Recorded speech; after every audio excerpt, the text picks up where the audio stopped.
Hello friends, I am Aprati. Welcome back to our channel plants space. अपनी health के साथ साथ हमें अपने प्लांट्स की हेल्थ का भी ध्यान रखना होता है, चाहे वो फ्लावरिंग प्लांट हो चाहे वो फ्रूटिंग प्लांट हो। अगर हम अच्छे से फर्टिलाइज़र देते हैं, न्यूट्रिएंट्स का ध्यान रखते हैं, तो हमारे प्लांट्स भी हेल्दी रहते हैं और अच्छी फ्लावरिंग करते हैं। घर पर किचन वेस्ट से खाद बनाते समय काफ़ी कीड़े होने की शिकायत आती है और ऐसा तब होता है जब हम ध्यान नहीं रखते हैं। कोई पल्प वाली गीली चीज़ हम ऐड करते हैं उसमें, या गोभी और भिंडी जैसी चीज़ें भी हम उसमें ऐड कर देते हैं। तो जो छिलके होते हैं इस तरह के, जो गोभी का वेस्ट होता है, हमें केवल वही ऐड करना चाहिए। और ये जो सफ़ेद गोभी होती है, अगर एक दो टुकड़ा आप उसमें डाल देंगे तो इसमें कीड़े होने की समस्या बन जाएगी। जब भी आप किचन वेस्ट का यूज़ करें, उसको छोटे छोटे टुकड़ों में कट कर लीजिए। इससे जल्दी डिकम्पोज होगा, यानी कि जो कंपोस्ट आप तैयार कर रहे हैं वो जल्दी बनेगा। छिलके तो ऐसे ही डाल सकते हैं, लेकिन जैसे गोभी के ये डंठल होते हैं, इसको छोटे छोटे टुकड़ों में कट कर लीजिए। बाकी आप इसमें गार्डन में सूखी पत्तियां जो होती हैं वो भी ऐड कर सकते हैं। और कुछ लोग इसको छिलके डालने के बाद फिर मिट्टी से कवर करते हैं, फिर छिलके डालते हैं, फिर मिट्टी से कवर करते हैं, तो उसकी कोई ज़रूरत नहीं होती है। तो अब बड़ा वाला मटका पूरा भर चुका है। अब हमने ये छोटा मटका रखा हुआ था, इसमें वेस्ट डाल रहे हैं। हम अपने किचन वेस्ट में से कोई भी ऐसी चीज़ इसमें नहीं डालते हैं जो कोई गंदी चीज़ हो या कोई पल्प वाली यानी गीली चीज़ हो। कुछ लोग अपने घर का सारा कूड़ा ही कंपोस्ट बिन में डाल देते हैं, तो ऐसा ना करें, क्योंकि आपको ही उसको यूज़ करना है। तो हमेशा साफ सफाई का ध्यान रखें।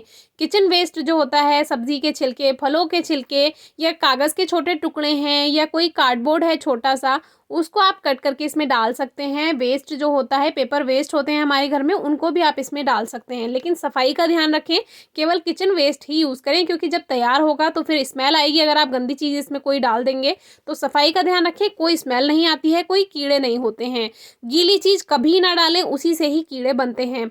प्लास्टिक में थोड़ा वो जो कूड़ा है, किचन वेस्ट है, वो सड़ने लगता है, इसीलिए उसमें कीड़े पड़ने का डर रहता है। लेकिन अगर आप मिट्टी के बर्तन का यूज़ करेंगे तो बिल्कुल भी कीड़े की कोई प्रॉब्लम आएगी ही नहीं। आप एक बार ट्राई ज़रूर कीजिए। और ये एक कंपोस्ट है जो कि कल ही हमने शेयर किया था, बंदर इसको गिरा गए थे। इसमें क्या है, ये प्लास्टिक में बनाते हैं तो हल्का इसमें मॉइस्चर रहता ही है। बाकी ये मच्छर जो इसके ऊपर उड़ रहे हैं, बसंत ऋतु चल रही है, और बसंत ऋतु में जो भुनके आते हैं, छोटे छोटे इंसेक्ट होते हैं, पीले फूलों पर आपने देखे होंगे, वो इसके ऊपर उड़ते रहते हैं। लेकिन इसका मतलब ये नहीं है ये कोई गंदा है। देखने में आपको अच्छा नहीं लगेगा, लेकिन ये बिल्कुल भी गंदा नहीं है, कोई इसमें स्मेल नहीं आती है। कि ये केवल किचन वेस्ट और गार्डन की जो सूखी पत्तियां हैं उनसे तैयार होता है। और इसमें कुछ सीरस की पत्तियां गिर जाती हैं, जो सीरस का पेड़ होता है, हमने पहले भी आपको बताया था, तो वो डिकम्पोज नहीं होती हैं, वो आपको बीच बीच में इसमें दिखाई देंगी। कुछ टहनियाँ और लकड़ियाँ भी इसमें चली जाती हैं, वो भी डिकम्पोज जल्दी नहीं हो पाती हैं। बाकी ये एकदम साफ सुथरा सब्जियों के छिलकों से बनाया हुआ खाद है।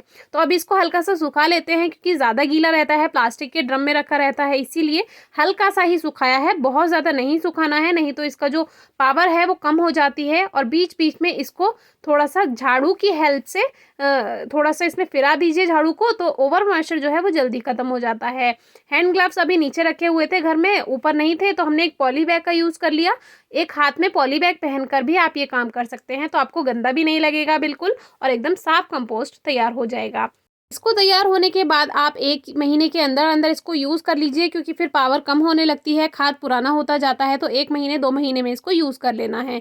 तो अभी ये रखा हुआ था, तो इसी में मिट्टी मिक्स कर दी, क्योंकि फरवरी का टाइम है और इस समय बहुत ज़्यादा हमें मिट्टी तैयार चाहिए, हर प्लांट में काम करना है। तो मिक्सचर हमने बना लिया है, इसमें आधी मिट्टी आधा खाद का। ये खाद आपको देखने में बराबर बराबर लगेगा, लेकिन ये खाद थोड़ा हल्का होता है, इसीलिए ज़्यादा जगह घेरता है। बाकी 40% का ही मिक्सचर इसमें बना लिया है हमने, और ये मिक्सचर तैयार है। और देखिए बिल्कुल भी गंदा नहीं लगता, बिल्कुल स्मेल नहीं आती है हाथ से भी, इसीलिए हम आपको टच करके इसको दिखा देते हैं। अब आप बाहर से खाद लेते हैं, उसकी क्या गारंटी है कि वो साफ सुथरा ही होगा। इससे बढ़िया है घर पर अपने घर में खाद बनाए, किचन वेस्ट से बनाए, तो देखिए कितना अच्छा एक मिक्सचर बनकर तैयार हो जाता है। एक बात और, हमारे यहाँ पर इतने गमले हैं कि उसके लिए ये पूरा नहीं पड़ेगा, इसीलिए हमें गोबर की खाद का यूज़ करना पड़ता है, या आप वर्मी कंपोस्ट भी ले सकते हैं। लेकिन अगर आपके यहाँ पर 5, 10, 15, 20 गमले हैं, उसके लिए आप घर पर आराम से खाद तैयार कर सकते हैं और प्लांट्स में ऐड कर सकते हैं। आपके लिए ये पूरा रहेगा अगर आपके पास 10-20 गमले हैं। हमारे लिए थोड़ा कम पड़ जाता है, लेकिन फिर भी तरीका बताना आपको ज़रूरी है। अगर आपके इसके बारे में कोई क्वेरी है, क्वेश्चन है, तो ज़रूर पूछिएगा। Thank you.